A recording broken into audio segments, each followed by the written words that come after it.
Hello everyone, welcome back in my YouTube channel. आज हम collision theory को आगे बढ़ाते हैं। प्रीवियस वीडियो में हम लोगों ने देखा था कि कोलिजन थ्योरी जो है बायोमोलिकुलर कोलिजन के लिए किस प्रकार से क्या होगी। हमने कुछ वैल्यूज निकाली थी। बायोमोलिकुलर कोलिजन जो है दो प्रकार का होता था।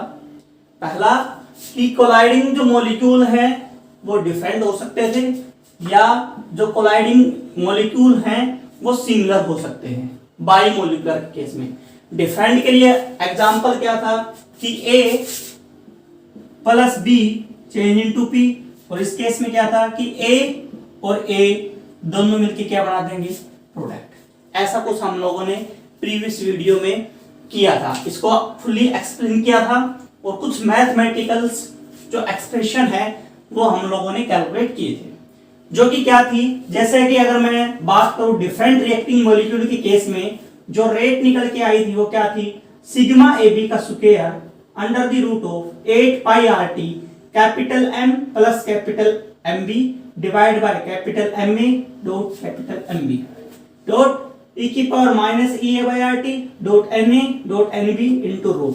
जहां ये एम ए जो कैपिटल है क्या, that is the molar mass of that reacting molecule A, और एम बी क्या है, दैट रिएक्टिंग मॉलिक्यूल बी का कितना मोलर मास है वो। ठीक है, ये यहाँ पे एक्टिवेशन एनर्जी थी। एन ऑफ ए या एन ऑफ बी क्या था, that is the number of molecules present per centimetre cubic volume. एक सेंटीमीटर क्यूबिक वॉल्यूम में कितने नंबर ऑफ मॉलिक्यूल्स प्रेजेंट हैं वो हैं ए के।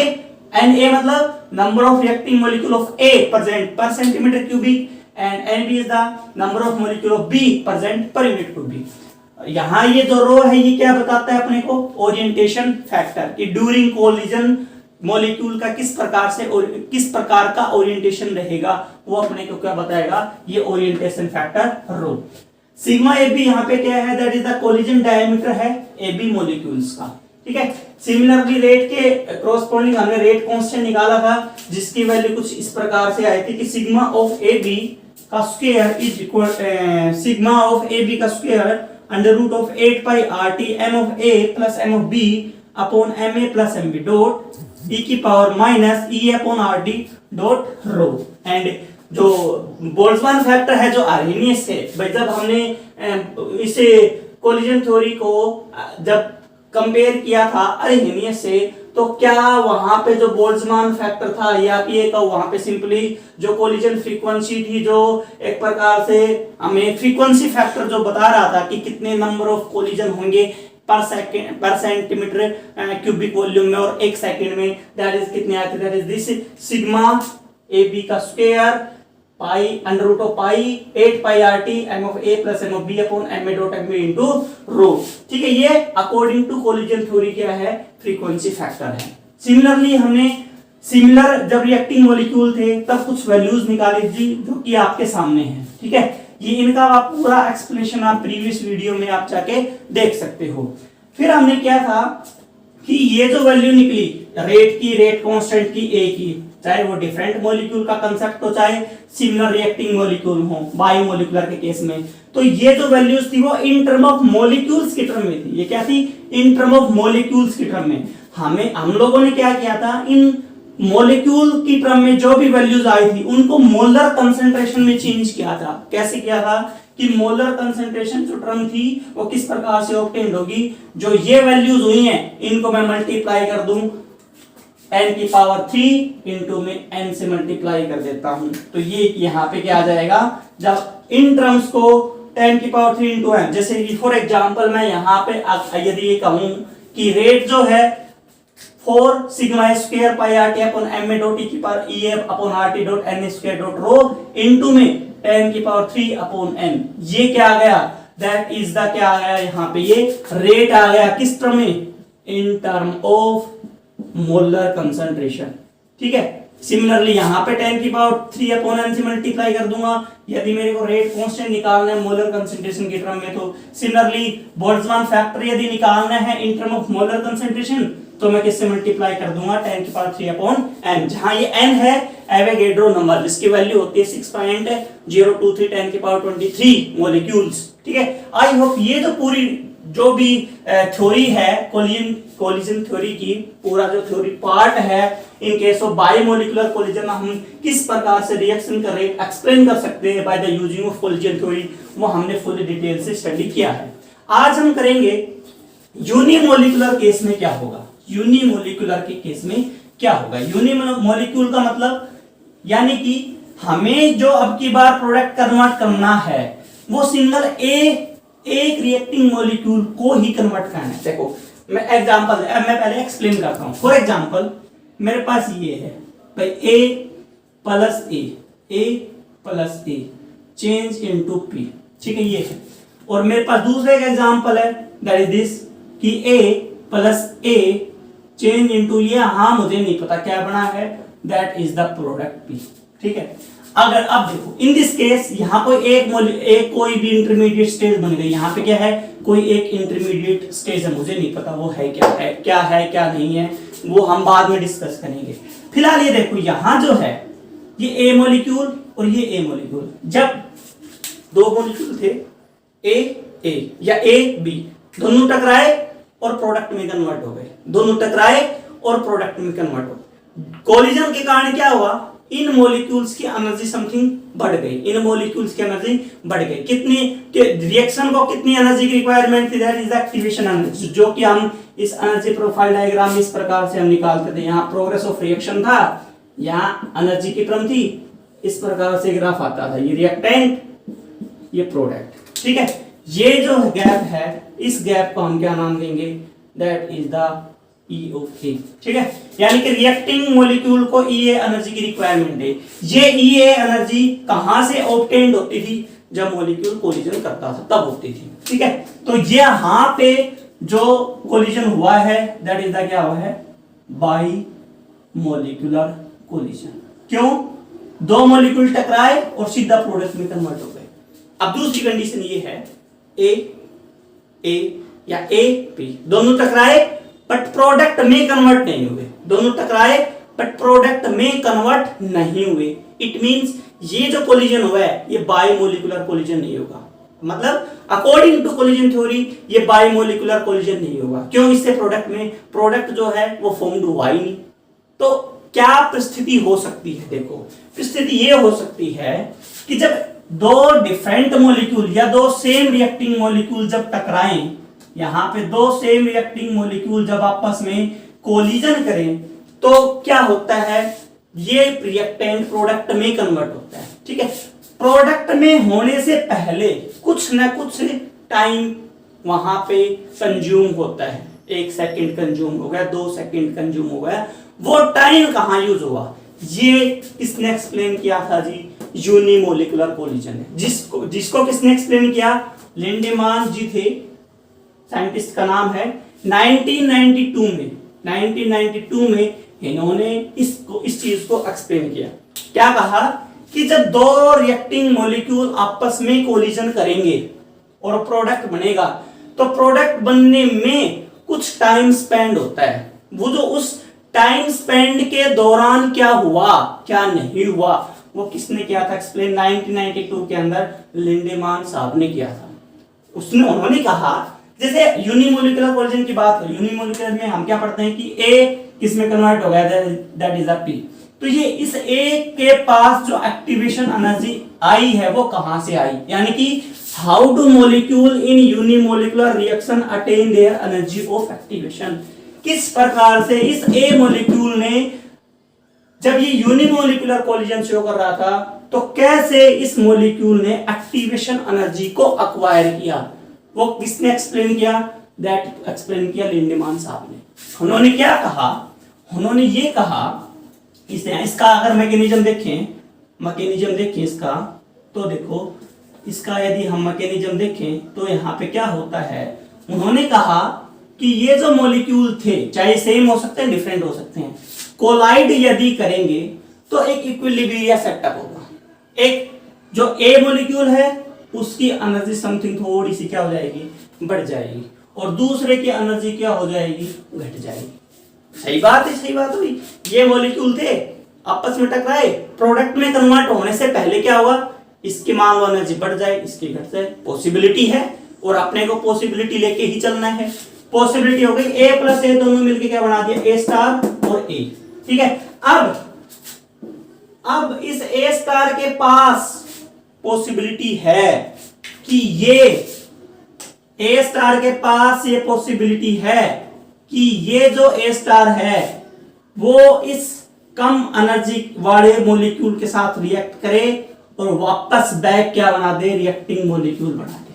पहले क्या था, ये ए मॉलिक्यूल था, ये बी, दोनों टकराए, इसकी एनर्जी बढ़ गई, इसकी कम हो गई। अब इसके पास कंडीशन ये है कि ये अपनी एनर्जी जो कम है उसको ट्रांसफर कर दे और दोनों कहां पहुंच जाए, अपनी इनिशियल पोजीशन पे पहुंच जाए। दूसरी बात ये है जो हायर में प्रेजेंट है उसकी एनर्जी इतनी बढ़ जाए कि वो सीधा प्रोडक्ट में कन्वर्ट हो जाए, यानी कि पॉसिबिलिटी है कि ए स्टार के पास पॉसिबिलिटी ये भी है कि प्रोडक्ट में कन्वर्ट हो जाए।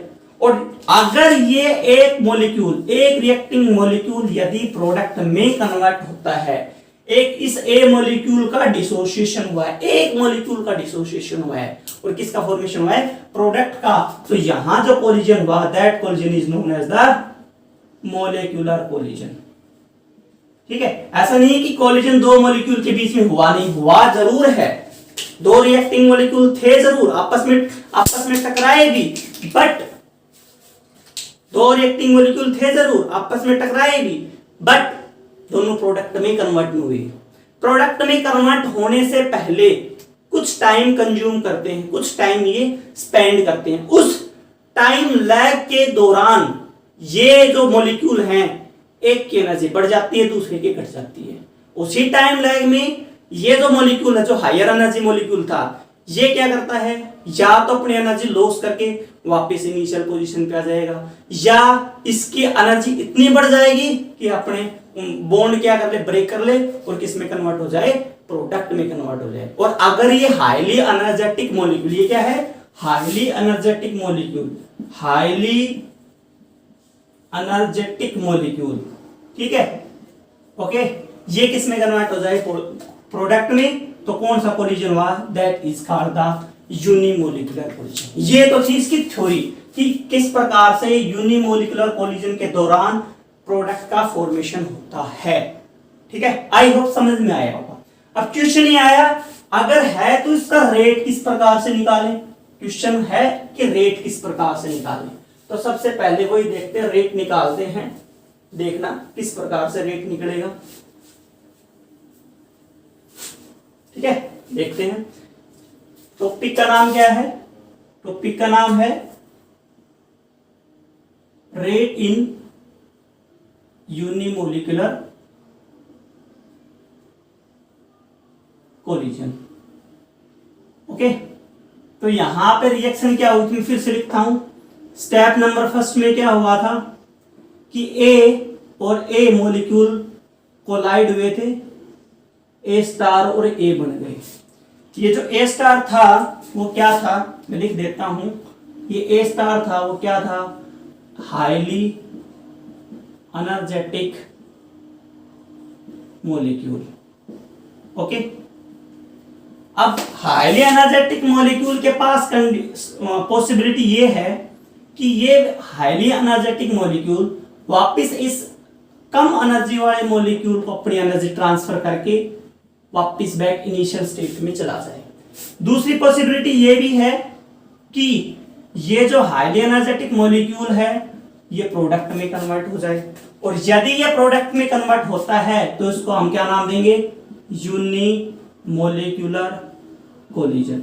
और यही होता है यूनिमोलिकुलर कोलिजन में एक मॉलिक्यूल का, एक रिएक्टिंग मॉलिक्यूल का थर्मल डिकम्पोजिशन होगा, या फिर in the presence of light वहां पे क्या होगा, डिकम्पोजिशन होगा। ठीक है, ओके, तो ऐसी जो रिएक्शन है उनको हम क्या बोलते हैं, यूनिमोलिकुलर कोलिजन। अब यहां पे रेट तो निकलेगा इसके अकॉर्डिंग, क्योंकि ये क्या है, that is the slow step है ये। ओके, तो यहां से रेट क्या निकल के आएगा, रिएक्शन का रेट इज इक्वल टू, इसके मान लो K1 है, ये K2 है, और ये मान लो इसका रेट कांस्टेंट K3 है, तो क्या आएगा K3 इंटू में A स्टार की कंसंट्रेशन, इक्वेशन 1 मान लो, ये इक्वेशन हमने मान ली, 1 इक्वेशन मान ली है। ठीक है, अब क्वेश्चन आया ए स्टार की कंसंट्रेशन क्या होगी। मुझे तो सिर्फ इस ए की कंसंट्रेशन पता है जो इनिशियल में ले रहा हूं, वो कितनी कंसंट्रेशन है वो तो मेरे को पता है, बट कितनी कितनी कंसंट्रेशन है हाईली एनर्जेटिक मॉलिक्यूल की वो नहीं पता मेरे को। वो क्या करनी पड़ेगी, कैलकुलेट। और किसकी हेल्प से कैलकुलेट करेंगे, हम यहां पे अप्लाई करेंगे क्या, SSA, स्टडी स्टेट अप्रोक्सीमेशन, हम यहां पे क्या करेंगे जी, अप्लाई। ओके, क्या कहती है ये SSA कहती है कोई भी एक रिएक्शन है जिसमें एक से ज्यादा एलिमेंट्री स्टेप आ रहे हो इन द मैकेनिज्म में, और उन एलिमेंट्री स्टेप्स में एक ऐसा मॉलिक्यूल है जिसका फॉर्मेशन भी हो रहा है और जिसका डिसोसिएशन भी हो रहा है। लाइक दैट यहां पे 3 एलिमेंट्री स्टेप है, इस 3 एलिमेंट्री स्टेप्स में ए स्टार का पहले स्टेप में फॉर्मेशन हो रहा है, दूसरे और तीसरे में क्या हो रहा है, डिसोसिएशन। यानी कि जो कंसंट्रेशन रहेगी इस ए स्टार की अकॉर्डिंग टू SSA वो क्या रहेगी, कांस्टेंट। यानी कि if any molecule is formed as well dissociate simultaneously, then किसमें, in the elementary steps of given reaction mechanism, ठीक है, mechanism. So according to SSA जो ए स्टार की कंसंट्रेशन रहेगी वो क्या रहेगी जी, कांस्टेंट। आई होप समझ में आया होगा कि ये क्या होता है। अब यहां होगा क्या, मैं कह रहा हूं ए स्टार की कंसंट्रेशन कांस्टेंट है, इट मींस अगर इस ए स्टार को मैं डिफरेंशिएट करूं, इस ए स्टार की कंसंट्रेशन को अगर मैं डिफरेंशिएट करूं टेम्परेचर के रेस्पेक्ट में तो वैल्यू क्या आएगी, 0 के बराबर, क्योंकि कांस्टेंट क्वांटिटी का डिफरेंशिएशन क्या होता है, 0। तो ये क्या होता है, SSA की कंडीशन होती है। यहां ये कंडीशन हम क्या करेंगे जी, अप्लाई करेंगे। किस प्रकार से अप्लाई होगा, देखो पहले जो स्टेप है वहां पे मैं क्या लिखता हूं, रेट लिखता हूं कि किस प्रकार से रेट आएगा, देखते हैं क्या आता है। ओके, देखो किस प्रकार से रेट लिखा जाएगा। इन दिस केस जो रेट आएगा, रेट वहां पे ये रेट क्या आएगा, रेट को लिखते हैं decrease in concentration of reactant with time या increase in the concentration of product with time. तो यहां प्रोडक्ट में क्या है, ए स्टार है, तो increase in concentration of product with time value क्या आई है, that is the K1 into A का स्क्वायर, यही वैल्यू आएगी K1 इंटू ए का स्क्वायर। यहां ये वैल्यू निकल के आई है। सिमिलर केस सेकंड में जो रेट निकल के आएगा वो क्या निकल के आएगा, अपने को ए स्टार देखना है, ए स्टार कहां है, रिएक्टेंट में, तो क्या आएगा minus A star upon D of, यहां प्लस आया या माइनस, क्यों, यहां ए स्टार प्रोडक्ट में था, यहां ए स्टार रिएक्टेंट में। प्रोडक्ट में था तो कंसंट्रेशन इंक्रीज हो रही थी, रिएक्टेंट में है तो कंसंट्रेशन क्या हो रही है, डिक्रीज हो रही है। डिक्रीज के सिंबल माइनस का, किसके बराबर होगा, according to rate law K2 into A star into A, K2 into A star और इंटू में ए। सिमिलर वे में जो इक्वेशन थर्ड है यहां, ये जो इक्वेशन है, इस इक्वेशन के कॉरस्पॉन्डिंग क्या निकल के आएगी वैल्यू, वो और देखो यहां इस इक्वेशन में क्या है, देखो ए स्टार रिएक्टेंट में, यानी कि रेट किसके बराबर आएगा, minus A star upon dt is equal to क्या आएगा, K3 into A star, K3 into A star. Okay, ये है। अब क्या है, इन नेगेटिव्स को मैं उस साइड पुट कर देता हूं, मैं लिख देता हूं यहां ये लिख देता हूं, मैं इसको 1 मान लो, इसको मैं 1 नाम दे रखा है, इसको 2 नाम दे दो, इसको 3 दे दो, इसको 4 दे दो और इसको 5 दे दो। ओके, देखते हैं क्या इक्वेशन बनेगी। मैं एक बार ये मिटा देता हूं, ओके, फिर देखेंगे क्या। अब देखो इक्वेशन 3 को मैं फिर से लिखता हूं। इक्वेशन 3 को हम क्या लिख रहे हैं, D of A star upon T of T is equal to क्या है, K1 इंटू में ए का स्क्वायर। इक्वेशन नंबर 3 थी, ठीक है, एज इट इज लिख दिया। बराबर किसके रहेगी, जीरो के, क्योंकि इसको कंपेयर करूंगा तो D of A star upon D T की वैल्यू क्या है, जीरो। इक्वेशन 4 से देखो, इक्वेशन 4 से ये इक्वेशन नंबर 6 आ गई। 4 से क्या है, 4 से इस नेगेटिव को साइड लेके जा रहा हूं, क्या आएगा, D of A star upon D of T बराबर क्या है, माइनस के टू, माइनस को साइड लेके गया, ए स्टार इनटू में ए। इक्वेशन नंबर 7 बराबर किसके है, ये जीरो के, बराबर किसके है, जीरो। क्यों, क्योंकि यहां D of A star upon D T की वैल्यू फ्रॉम 2 से क्या वैल्यू है, जीरो। इक्वेशन 5 से, जो इक्वेशन 5 वहां से क्या आई है, माइनस को साइड लेके जाओ, क्या बनेगी, D of A star upon D of T is equal to minus K three into A star की और बराबर जीरो। इक्वेशन नंबर 8 ये आ गई। ठीक है, यहां पर भी ये जो वैल्यूज हैं, ये जो तीनों के तीनों वैल्यू हैं, ये फ्रॉम 2 से, कहां से, फ्रॉम इक्वेशन 2 से, बराबर किसके हैं, फ्रॉम इक्वेशन 2 से, these are equal to zero. ठीक है, जीरो के बराबर हमने पुट कर दिया है, यहां पर भी और यहां पे। अब मैं ऐड कर देता हूं, 6, 7 और 8 को आप ऐड करो, ऐड करने के बाद क्या वैल्यू बनती देखते हैं। ठीक है, ऐड करता हूं, 6 प्लस 7 प्लस 8, ये करता हूं, क्या बनेगा, यहां पे क्या बनेगा, that is the k1 a square, k1 into A का स्क्वायर, प्लस यहां क्या बनेगा, प्लस नहीं क्योंकि माइनस का सिंबल है, minus k2 a star a, यहां क्या बनेगा, माइनस k3 a स्टार बराबर जीरो। अब ये माइनस की टर्म्स को साइड लेके गया, k1 a का स्क्वायर की वैल्यू क्या आई, k2 a star a plus k3 a star.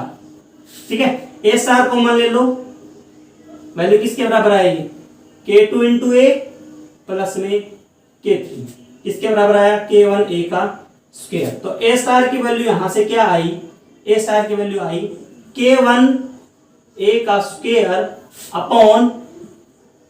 Upon k2 a plus में k3, ये वैल्यू आई है किसकी, a स्टार की वैल्यू निकल के आई है अकॉर्डिंग टू SS। ये किसके अकॉर्डिंग है, अकॉर्डिंग टू SSA ये वैल्यू निकल के आई है। ओके, अब a स्टार की कंसंट्रेशन पता लग गई और रेट किसके बराबर होता है, k3 इंटू ए स्टार। तो यहां ए स्टार की वैल्यू पुट कर दूंगा, रेट सिंपली क्या आ जाएगा, हम डिटरमाइन कर सकते हैं इजीली। देखते हैं, पुट करते हैं यहां पे, एक बार सभी को मिटा देता हूं, सभी सारे चीज को। ठीक है, ओके, किस प्रकार से वैल्यू है, सिर्फ इस एक कंसंट्रेशन को रखता हूं मैं।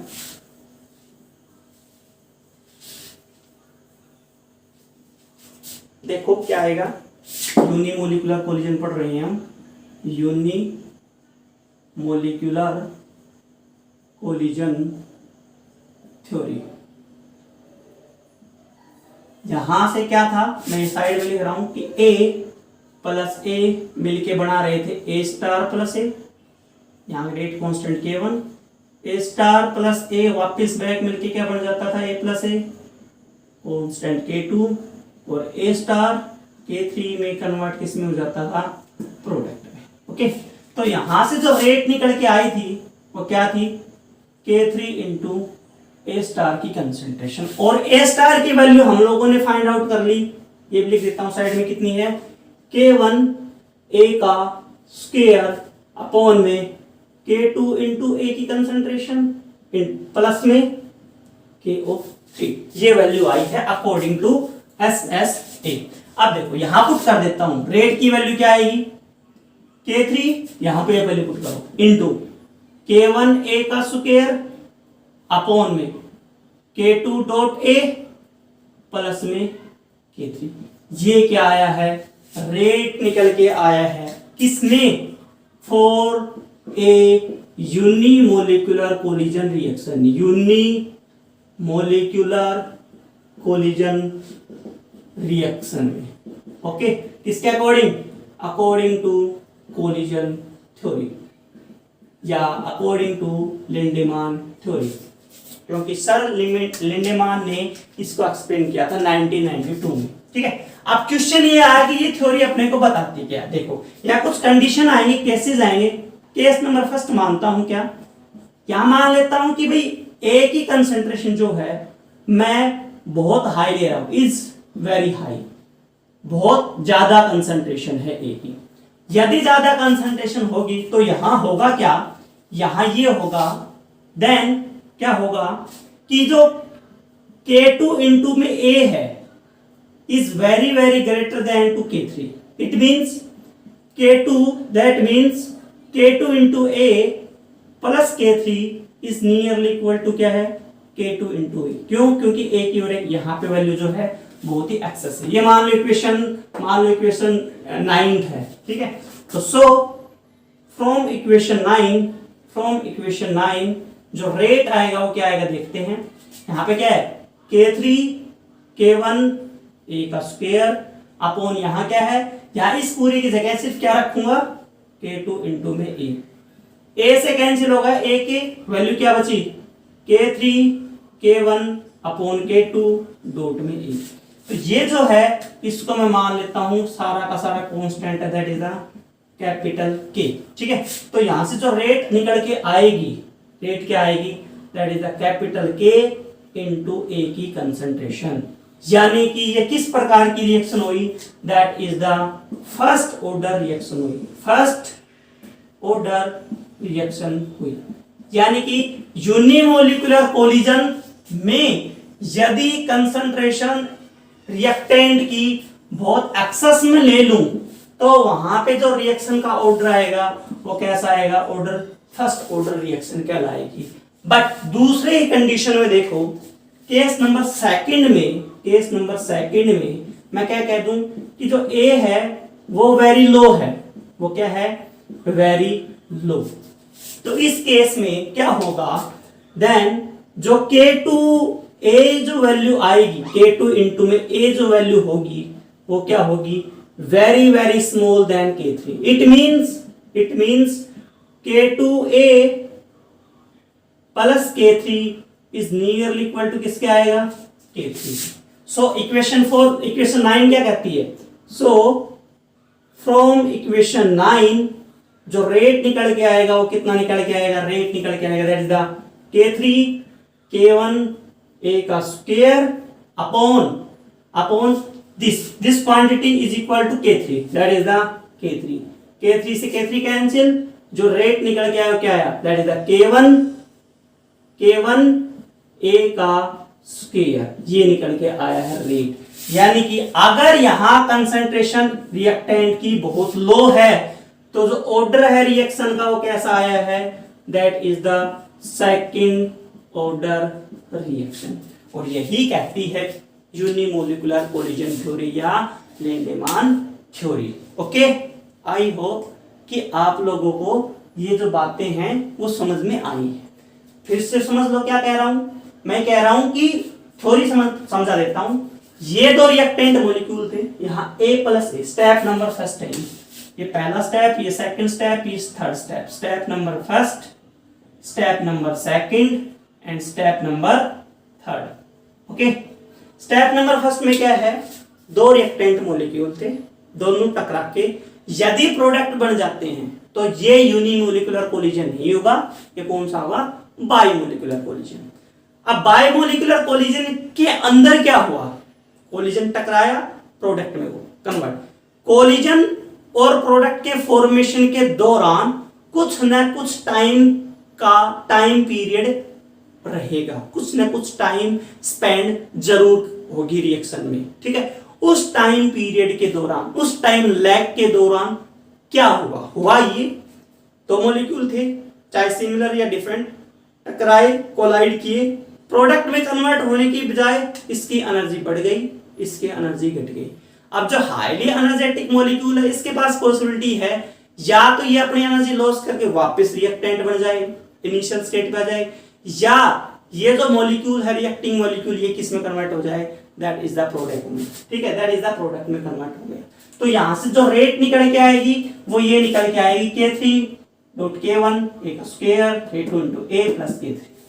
यदि यहां दो केस राइज होते हैं, फर्स्ट अगर A की कंसेंट्रेशन एक्सेस में हुई तो क्या होगा, K2 into A greater than K3, तो वहां पे रिएक्शन का ऑर्डर कैसा आएगा, फर्स्ट ऑर्डर। और यदि ए की कंसेंट्रेशन बहुत लो ही तो उस केस में जो रिएक्शन का रेट है वो किस प्रकार का आएगा, that is the second order reaction. Okay, I hope ये सारी चीजें आपको समझ में आई है। Okay, thank you so much. और यदि वीडियो अच्छा लगा हो तो चैनल को सब्सक्राइब करते रहना। जैसे आप लोग प्यार देते आए हो अब तक वैसे ही आप प्यार देते रहना। मैं आप सभी बच्चा लोग के लिए इसी प्रकार की वीडियो जो है आप लोगों को देता रहूंगा, शेयर करता रहूंगा। ठीक है, तो जिससे कि इस लॉकडाउन पीरियड के दौरान पैंडेमिक जो टाइम चल रहा है उस टाइम में हम अपना जो सिलेबस है वो क्या कर लेंगे, कवर अप कर लेंगे। ओके, तो उस चैनल को जरूर सब्सक्राइब करना ताकि जब भी मैं कोई न्यू अपडेट डालूं उसकी न्यू अपडेट आप तक पहुंच सके एज ए नोटिफिकेशन ग्रुप में। ओके, चलो थैंक यू, बाय बाय।